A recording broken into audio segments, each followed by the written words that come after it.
Hello my lovelies and welcome to your first Spooky Saturday. Spooky, scary skeletons and shivers down your spine. My name is Natasha, also known as Nurse Natasha.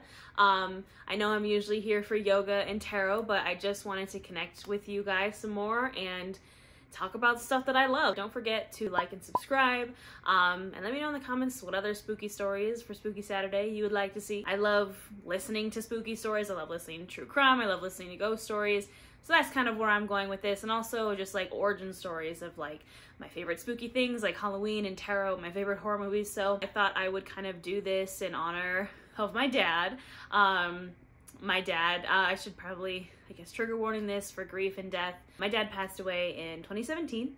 It was very sudden. I'm not gonna get too much into that. You know, it impacted my life in a very big way. I wouldn't be who I am today without my dad or without that happening. I wanted to dedicate this first one to him. I hope that he's proud of me up there in heaven or wherever he is, you know, depending on what you believe. But yeah, I mean, he is definitely probably the most prominent spirit in all of my experiences. So I just wanted to do one just kind of based around him. I'm actually staring, you can't see it, but I'm staring at his ashes. They're on my altar. I keep them there. I keep a lot of his stuff there just to honor him, and so he's always around. Now, let me give a little backstory on my dad. My dad's name is Dave. He was an Air Force veteran. He was, in his living life, was a prankster. So my dad, when he was alive, loved to scare me and all my friends. He loved to prank everyone, basically. He had I don't want to say a sick sense of humor, but he tortured me and my friends as kids, like, in a funny way. But, you know, at the time when I'm 8 years old and he's, like, traumatizing me, it was scary, but, you know, like, and looking back on it, I think it's hilarious. But, so some, like, you know, it was like you couldn't turn a corner in my house without him waiting there, like, to scare you. Probably one of the best moments that I had that, like, we talk about, me and my friends talk about all the time, that kind of, like, shows you why now in the afterlife he likes to scare me. And my dad was basically the world's greatest troll. When I was like 8 years old, me and my best friend, she was having a sleepover at my house. Oh my god, it's a sleepover. And it's like, you know, midnight or whatever, you know, we're sleeping in my beds and we're 8, and we just hear a knocking on our window, like on my bedroom window, like someone's trying to get into my window. And it woke us up. We panicked, we screamed, we cried, we ran crying to my mom.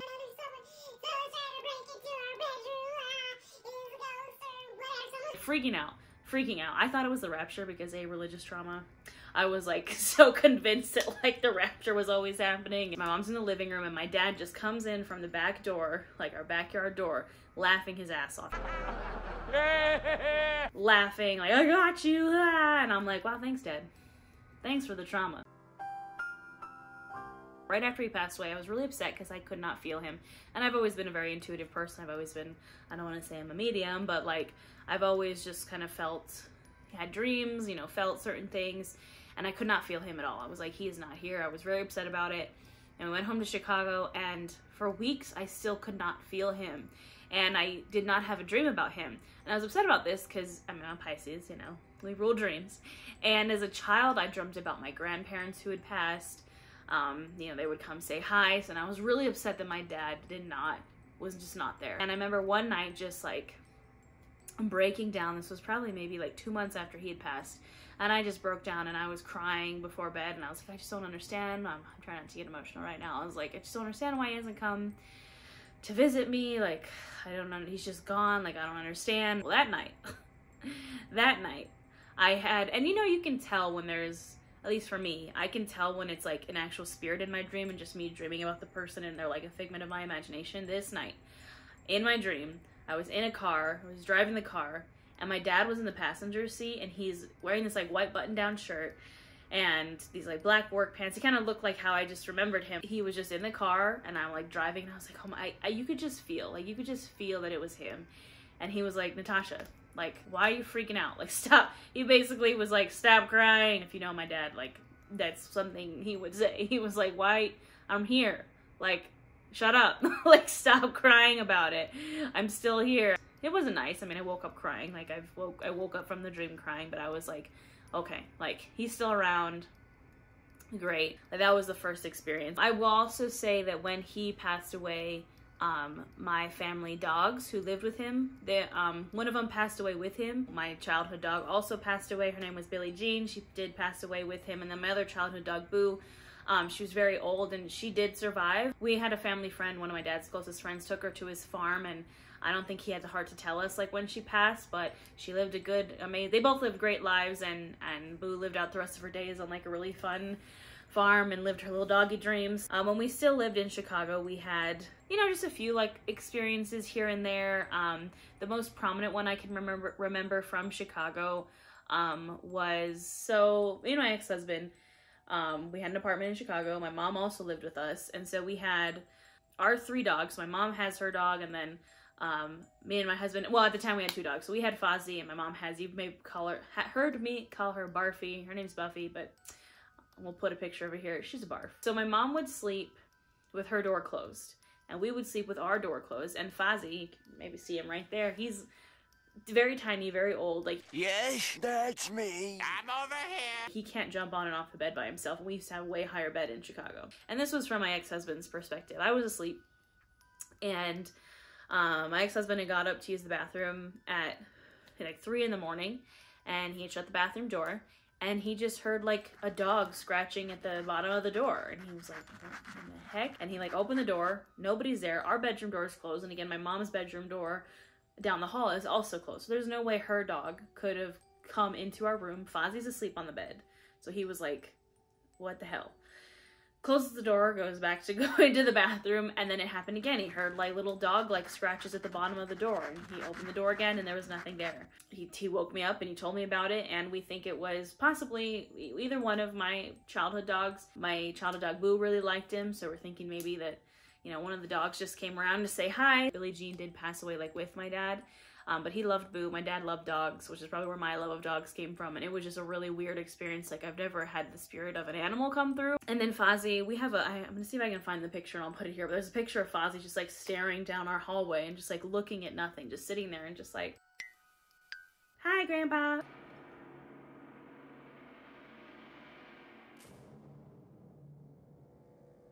Like, he was just staring down the hallway at nothing. There was just, I had a lot of dreams in Chicago. I had, you know, just a lot of, just like weird things, like, you know, stuff moving around, and, but it wasn't like too prominent in Chicago. And the reason why I think it wasn't too bad in Chicago is because, at that time my dad's house had not been sold yet. So we ended up moving to Las Vegas, and I did take all my dad's old furniture with me. So, and at that time in our apartment in Chicago, we didn't have my dad's furniture. It was sitting in a storage unit in New Mexico because I couldn't bring it back to Chicago with me. So when we moved to Vegas, we picked up all of his furniture, got to Vegas, and that's when stuff started to get like way more intense. We had my dad's recliners, and so just for reference, my dad did pass away directly in front of one of these recliners. Like, he had stood up and died right in front of it. So it was his recliner. Like, you know, dads, they have that recliner that they just like sit in and then they take a nap and they fall asleep at every family gathering.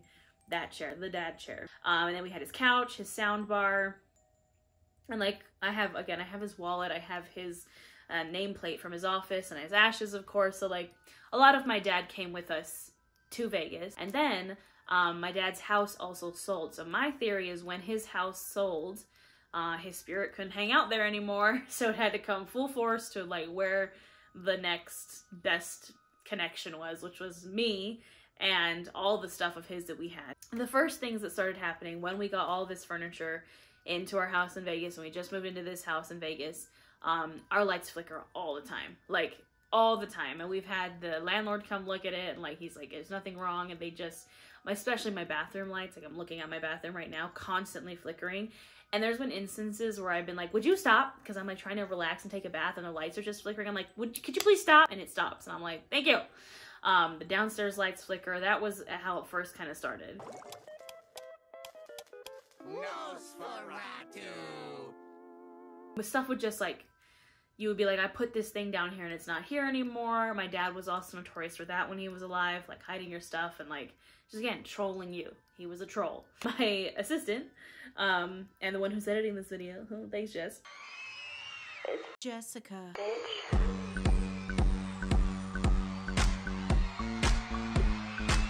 she came to visit when we had just moved to Vegas. She came to visit, and she knew my dad, and they were, you know, they were very close as well. She drove here to Vegas, and just came inside, and like we went and sat on my mom's bed, and like she had set her keys down, and we're all just like talking. We ended up talking for like a couple hours, and her keys were like right there on the bed. She had set her keys down on the bed, and then she was like, "Oh, I gotta get my stuff out of the car," and we're like, "Where are the keys? They were literally just right here. Where did they go?" And so we spent like an hour tearing my mom's bed apart. I searched the inside. I went outside. I was like, maybe she dropped them on the way in. We're like destroying the house for these freaking keys. And we come back into my mom's room because we're like, we can't find them. They're literally sitting perfectly on my mom's bed. After, again, we had torn that bed apart. We pulled all the blankets off. They were not there. They were just sitting there. And we were just like, what does it matter? There's no way. So I think that was my dad's way of saying hi to Jess when she got here. That was one of our first experiences. And then, tidbit, my dad did not like my ex-husband. He did not like him at all. My ex-husband was here by himself, and I was at work, and when I came home, my ex-husband was like in a panic, and he was like, "Natasha, like, I think your dad's fucking with me." And I was like, "Okay, why?" And he was like, "I was just sitting here." He was sitting on his computer, and again, like I said, the sound bar that we have for our TV is my dad's, and he was home by himself, and he said the sound bar turned on. He could just hear it. He could hear noise coming from downstairs, basically. It was like static, like garbled, like weird noises. He went downstairs, the sound bar was on. He was like, "That's weird." Turned the sound bar off, went back upstairs. 5 minutes later, again, all these weird jumbled noises. Went downstairs, sound bar's on again, and this time he was like, "Natasha, I swear it said my name." Like, it said my name, and he turned it off again and went back upstairs, and like it didn't happen again after that. And then he was like freaked out, and it takes, yeah, my ex-husband, I don't think really believed, even though he had like the dog experience, I don't think he really ever believed anything until that point, and he was like freaked out. And I was like, well, yeah, what can I say? My dad hated you. So, you know, he's gonna troll you too. And then the other really intense incident that I had with my dad's soundbar, I was coming down the stairs with the dogs to take them outside. It was like night, I was home alone. I already get freaked out being home alone. I just think it's freaky. And so I'm walking down the stairs to take the dogs out. And as I'm walking down the stairs, the most creepy, like orchestral music started playing on the soundbar. It just like turned on. And it's like Phantom of the Opera, like da na na. And as I'm walking down the stairs, like it was planned. It was so weird. And I grabbed Fozzie, and the other dog just followed me, and I ran outside. I had my phone on me, and I FaceTimed my friend, and the thing was still going. Like, I wish I had recorded it somehow, but I just FaceTimed my friend because I was home alone and like panicking. It was my friend Tess, and I was like, "I don't know what's going on. Can you hear that? You hear that noise in the background? That just turned on by itself and started playing." And she was like, "Oh my God." She had to talk me down like the whole night because I was like freaking out. And after, I was like, wait a minute. Dad's soundbar. Dad's a troll. Like, at first I thought it was just like another spirit or like something freaky happening, but I was like, I know it's you, Dad. I know it's you. Oh yeah, it's all coming together. And then things got even worse when we got my puppy Jack. I'll put a picture of Jack here. Jack had never met my dad, so I think that he was like, well, who is this strange man in my house? And so most of the experiences that I've had have been around Jack, and I have most of these captured on video as well, because I was like, I have to have a video of this because it's like crazy, these things that are happening. So the first experience we had was when Jack was a little baby, little floofy cloud, and he was barking at the bathroom. So my bed used to be turned the opposite way and kind of like facing the bathroom. And he was just barking nonstop at the dark bathroom. Like all the lights were off. It's like nighttime. He's just barking incessantly at the bathroom. We could not figure, he's growling. We're like, what is going on?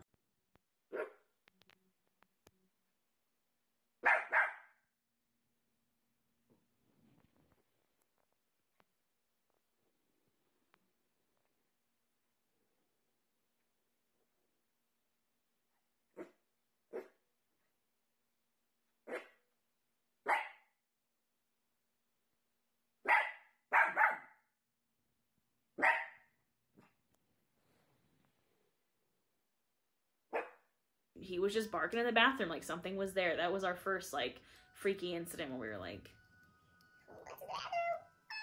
a month or two later, we were watching Pirates of the Caribbean. So in the video clip, you're going to see Pirates of the Caribbean. And Jack will not stop barking at my dad's ashes. My dad's ashes are in this like brown box, like urn, wooden brown box thing.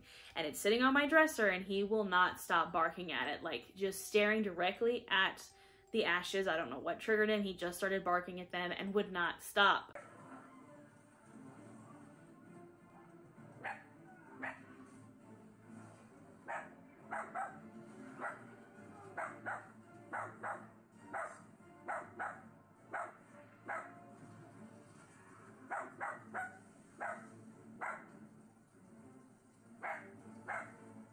And I was like, Jack, can I watch Pirates of the Caribbean? But, so that happened, and probably one of the most intense experiences I've ever experienced ever. I was sitting downstairs, and I was watching something. I don't even know what I was watching, but, Jack wanted to play, and I was like, nah, I don't want to play. Like, I'm trying to relax and watch TV. And he tried to take his toy and jump into my dad's recliner. And I'm laying on the couch, and the recliner's, like, over here. And I just see out of the corner of my eye, I see Jack try to jump on the recliner. And he didn't actually jump on it. He, like, made the move, like, to go and jump. And the recliner, like, moved on its own. It like, jerked itself. Like, it did not want him to jump on it. And he lost his mind. He barked and growled at that recliner like there was someone sitting at it. I will put the video here so you can see it.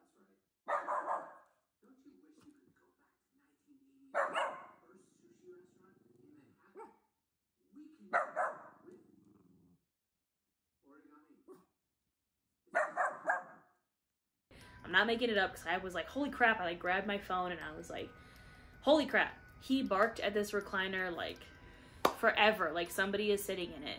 And he just would not stop barking. Then eventually, because I'm like laying on the couch, he like jumped on top of me, sat on my chest. I have a video of this as well.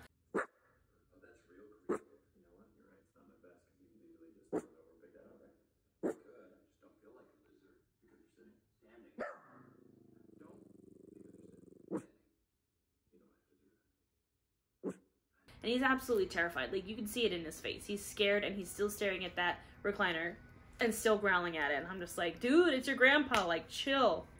And then after that, after, like, he had kind of calmed down, I don't have a video of this because I'd, like, put my phone away at this point. I didn't think anything else was going to happen.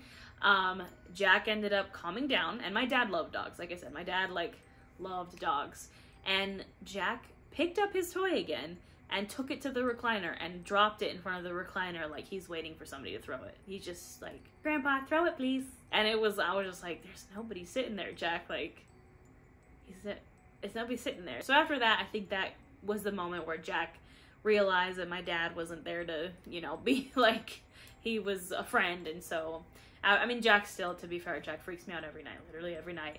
I'm asleep and Jack just starts like growling at like my closet or like a dark corner, and I'm like, maybe it's the, you know, like 7 Ouija boards I own, maybe. You in danger, girl. So that was freaky. And then after that, like, it's literally gotten to the point, everyone in my house, you can ask my mom, you can ask my old roommate, you can ask my current roommate and assistant, weird stuff happens all the time, like constantly, just like all the time. Like, stuff will move, lights will flicker, you'll hear stuff in your room at night. Like, it's constant. There's a couple like funny incidents. I don't know if anybody else's dad did this, but my dad liked to say like really random, he would like make up words or say really ridiculous things because it was funny. He would like make fun of me for like not knowing about cars. I don't really know about cars. He knew about cars and he'd be like, oh yeah, you need a new Fanuter valve. And I'm like, Fanuter valves aren't real. But he like made it up and we'd be like, yeah, Fanuter valve. Or he would be like, he had like a business like card and he would take me and my mom out to dinner and like pretend we were clients. And he'd be like, oh, you're Joe Schmuckatelli. And I'd be like, yeah, I'm Joe Schmuckatelli. Or like say like really random, like really weird words like Timbuktu. He'd be like, oh, like bump nowhere, or like what, just like really weird stuff like that, like really random stuff that just to make you laugh kind of thing. So I'm sitting there I'm just sitting there minding my own freaking business watching TV, and we had a Google Home. It's like an Alexa, like you say like, hey Google, whatever, blah. We don't have it anymore because it freaked me out. And I'm just like sitting there. I did not say anything to Google, and the Google turns on. It's like, oh, why, yes, I will give you the directions to Timbuktu, and started giving me directions to Timbuktu, and I was like, I did not ask for directions to Timbuktu. And I was like freaking out, and I was like, oh my god, oh my god, and then I was like, wait a minute, I know this was you, Dad. I know this was you. This is something that he would do to troll me. So that was pretty funny, and I just kind of laughed that one off. And after that, it just gets like, my assistant, Jessica, her boyfriend had an incident where he was downstairs and he heard somebody say his name, and my dad, like, would love to troll, like, anybody's boyfriend or husband or whatever. He was here once also, and him and my assistant had bought this, like, prayer candle, and, like, it was just, like, sitting on our counter, like, you know, it was just sitting there because she'd gone to this cool witchy shop and gotten this candle, and they're backs, they're like, we have a sectional couch, and they're sitting with their backs to where the candle's sitting on the counter, and I'm like, I can see it, and we're just like sitting there talking and shooting the breeze, and I just watched this candle like yeet itself into the sink because it was like sitting on our kitchen counter, and it was just like yeet, and like didn't like fall because it was like over here and the sink was here. It didn't just like, you know, there's no way for it to just fall, and I was just like, you just hear this like huge crash, and they're like, oh my god, and I was like, I just literally watched that candle eat itself. Like, what? So just stuff like that, you know, just constantly happens in my home. I warn everybody who stays here. I'm like, or if you're just around me in general, like, weird stuff happens. The last story that I will leave you with, which was kind of like confirmation that I was like, because everybody's always like, well, Natasha, how do you know it's your dad? I'm like, first of all, I can feel it. I don't know if you've had any experiences with spirits, but you can feel when it's not good. I've struggled with sleep paralysis and seeing spirits since I was a child. I didn't know what was going on, but you can feel when it's bad. This does not feel bad to me. I haven't had encounters with spirits that do feel bad. This spirit does not feel bad. It feels familiar. I know it's my dad. But anyways, this one incident like confirmed for me that like, this is my dad following me around. So me and my mom took a Mother's Day trip to California. And this is also where I was like, ghosts can cross state lines. But I think my dad's more attached to me than anything. Me and my mom went to California. We were on our way back to Vegas, and we stopped at this gas station. We were going to the bathroom, and we like went in together because like she's my mom, and there was only one bathroom, so we like went into the bathroom together. And I'm like going to the bathroom, and the lights in the bathroom turned off, and then they turned back on, and I was like, oh my god, like, it's just, I'm afraid of the dark. I'm a weenie. I know I watch a lot of horror, and like I'm a self-proclaimed Halloween queen and horror queen, but I'm a weenie. You guys can't see it. I sleep with like 7 night lights. I sleep with my closet light on. I sleep with my bathroom light on. If the fact that I have all these spirit encounters couldn't tell you, I'm terrified of the dark. So I like freaked, and I'm like trying to go to the bathroom, and I'm like, oh my god. And then it happened again, and the lights just like kept flickering, and I was like, oh my god, stop! And it like kind of stopped, and then my mom was like, because she was like, what the hell? And she asked whatever it was, she was like, if this is Dave, turn the lights on and off twice. And it did. The lights went on and off twice. They like blinked twice. Apparently my dad follows us to California now. Nice. Yeah, I mean, that was my confirmation that I was like, yeah. And then the whole like recliner thing, and then Jack's like specifically barking at my dad's ashes. I'm like, how could it not be my dad? Like, honestly. I have even more, there's been more incidents than that. You know, the lights, I mean, just recently, literally like 3 days ago, my aunt came in town, and my mom's bedroom light just started flickering. It has literally never done that before, and it is completely fine now. But when my aunt got here, by the way, my aunt brought my dad's car. Like, my aunt bought his car after he passed away, because we keep it in the family, and she drove it here. She drove his car here. And that night that she got here, we were all hanging out in my mom's bedroom, and the light just, her bedroom light started going on and off, and that has never happened. Usually it's my bedroom, and it was just, I was like, we get it, Dad. Hello. Welcome. But yeah, I mean, I think that's all I got for this spooky Saturday. I hope you enjoyed it. Again, I'm just doing this for fun. I just wanted to connect with you guys more and just share, you know, stuff that happens. There's nothing I love more than spooky stuff. So I hope you enjoyed this wonderful spooky Saturday. Please share. I would love to hear your spooky stories, maybe about ghosts in your family or loved ones that have passed away. And then next week, we're going to be talking about all my other spooky experiences that don't have anything to do with my dad, just like other spirits I've encountered and spooky stuff, and just like other just like weird stuff that's happened to me, like dreams and whatnot. But we're gonna do that next Saturday. Again, let me know what you'd like to hear. Share with me your spooky stories. Don't forget to like and subscribe, and I will see you next time, my lovelies. Have a wonderful spooky Saturday, and yeah, I need a good outro. I need someone suggest something. Also, my assistant was also like, we need to call your like watchers, your viewers, something. She said I should call you all spoops, like spoopy. But I'm like, it sounds too much like poop. We're here for it. Let me know what you think. Let me know if you have an outro suggestion. And I will see you guys next Saturday. Bye.